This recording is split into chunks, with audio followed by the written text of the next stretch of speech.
Ocean freight, before a product can ever be driven to your door, most of it has to cross an ocean first. And for the vast majority of goods sold on Amazon, electronics, clothing, household items manufactured in China, Southeast Asia, or India, that means a container ship. Amazon runs its own ocean freight service called Amazon Global Logistics, which allows third-party sellers on the platform to ship their inventory directly from overseas factories to Amazon fulfillment centers in the US. The logistics are exactly what you'd expect. Products get packed into standard 20 or 40-foot shipping containers, loaded onto cargo vessels at ports like Shanghai or Shenzhen, and arrive 30 to 50 days later at ports like Los Angeles, Long Beach, or Seattle. The interesting part is why Amazon got into this business at all. Before Amazon Global Logistics existed, sellers were using independent freight forwarders to manage that overseas leg, meaning Amazon had no visibility or control over that part of the supply chain. By inserting itself as the logistics provider, Amazon gets data on exactly what inventory is coming, when it'll arrive, and what costs are involved. That matters for Prime's delivery promises. If Amazon doesn't know that a popular product is sitting on a boat for 6 weeks, it can't plan accurately. Ocean freight is the cheapest way to move physical goods at scale, roughly 50 cents per kilogram versus $5 or more for air. But it's slow and it requires planning months in advance. It's not how Amazon ships your order to you.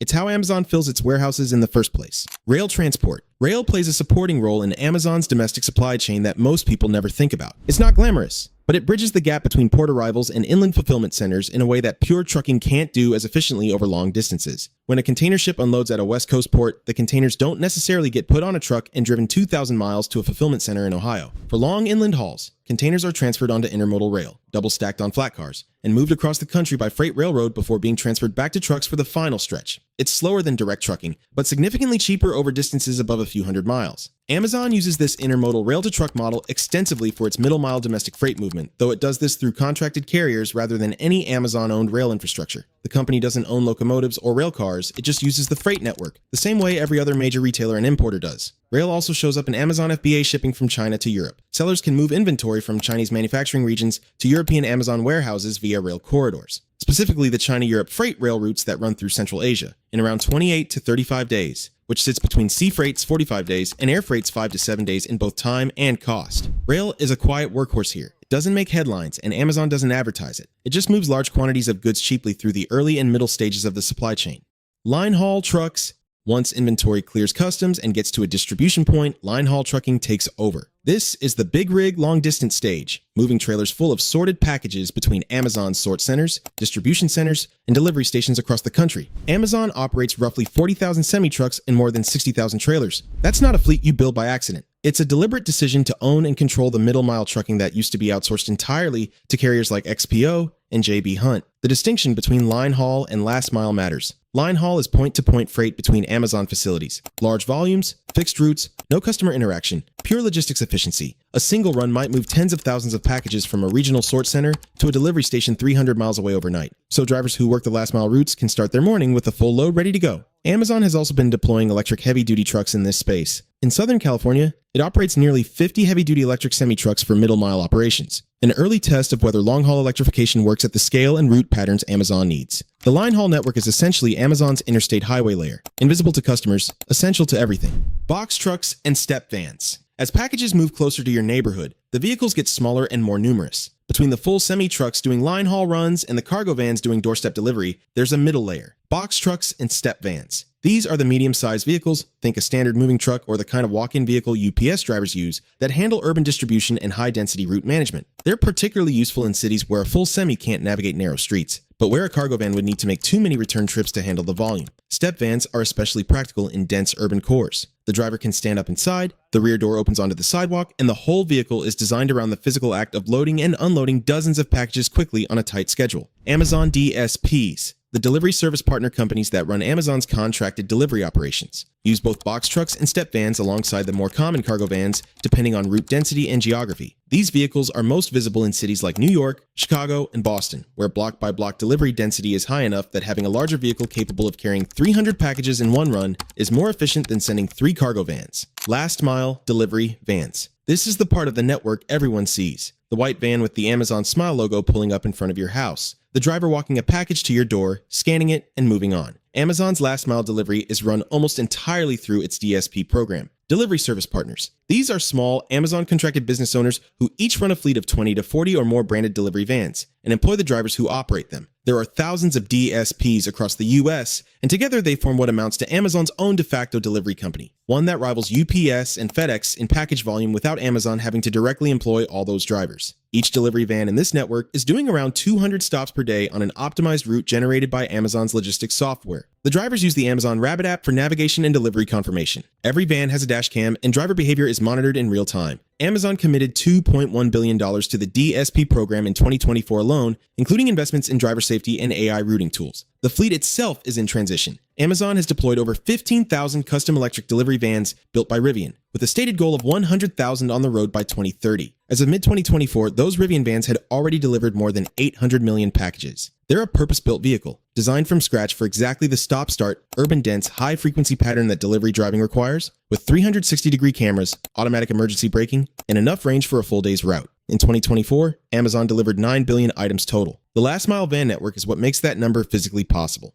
Amazon Flex drivers. Running alongside the DSP program is something completely different, Amazon Flex. Where DSPs are small companies with Amazon-branded fleets, Flex is gig work, individual drivers using their own personal cars to deliver packages for Amazon, booking shifts through the Flex app the same way someone books a shift on Uber. Flex launched in 2015 and operates in over 260 metro areas across all 50 states. Drivers earn $18 to $25 per hour, supply their own vehicle, pay for their own gas, and are classified as independent contractors. The model gives Amazon enormous surge capacity. Flex drivers can be deployed quickly during peak periods like Prime Day or the holiday season without Amazon having to commit to full-time headcount. The trade-off is control. Amazon has significantly less visibility into a Flex driver's vehicle condition, driving behavior, and delivery reliability compared to a DSP driver in an Amazon-monitored branded van. And because Flex drivers use personal vehicles, sedans, SUVs, whatever they own, there's no consistency in what shows up on a route. Flex has been shrinking in the US as the DSP network has grown. Amazon quietly shut down its Flex program in Germany in 2022, citing the DSP network's ability to absorb the volume. Some DSP-heavy markets in the US have seen reduced Flex availability too. The gig model made sense as a bridge while Amazon built out its contractor fleet. Whether it has a long-term future in the domestic delivery network is genuinely uncertain. Micro-mobility. In the densest urban cores, Manhattan, Central London, Berlin, Tokyo, even a cargo van starts to become the wrong tool. Traffic is brutal, parking is non-existent, low emission zones levy fees on combustion vehicles, and many streets are effectively inaccessible to anything truck-sized. Amazon's answer to this is a growing micro-mobility program. Electric cargo bikes, pedal assist 3- and 4-wheelers, and even on-foot couriers carrying rolling carts of packages through pedestrian zones. In New York City alone, Amazon delivered 60 million packages via micro-mobility solutions in 2024. The city formally approved e-cargo bikes for street use in March 2024, and Amazon has deployed hundreds of them, operating out of urban micro-mobility hubs where packages are transferred from delivery vans to bikes for the final leg. Amazon is also piloting a pedal assist 4-wheel microvan called the TMQ, made by a company called Also, a Rivian spin-off that combines the cargo capacity of a small van with a footprint compact enough to fit in a bike lane and use an electric assist motor to climb hills with a full load. In Europe, Amazon has more than 50 micro-mobility hubs across 40-plus cities. The model is further along there partly because European cities have more established cycling infrastructure, but the push in US cities is accelerating as urban congestion and emissions regulations tighten. Micro-mobility handles a small percentage of Amazon's total delivery volume, but in the specific geography where it operates, dense, congested, regulated city centers, it's more efficient than any vehicle with 4 wheels. Amazon Air. For packages that need to move fast across the country, overnight shipments, time-sensitive prime orders, inventory balancing between fulfillment centers, Amazon operates its own cargo airline. Amazon Air launched in 2016 because Amazon had a dependency problem. The company was relying on FedEx and UPS for its air freight, which meant its ability to honor Prime's 2-day delivery promise was at the mercy of third-party capacity. Building its own air network was how Amazon took back control of that promise. Today, Amazon Air operates more than 100 aircraft, primarily Boeing 767 freighters and 737s, plus a growing fleet of Airbus A330s out of several dedicated air hubs, with the main hub at Cincinnati/Northern Kentucky International Airport. The network connects 54 U.S. airports and runs more than 250 daily flights. Amazon doesn't own or fly the aircraft directly. It leases the planes and contracts airlines, including Air Transport Services Group, Atlas Air, and Sun Country, to operate them on its behalf.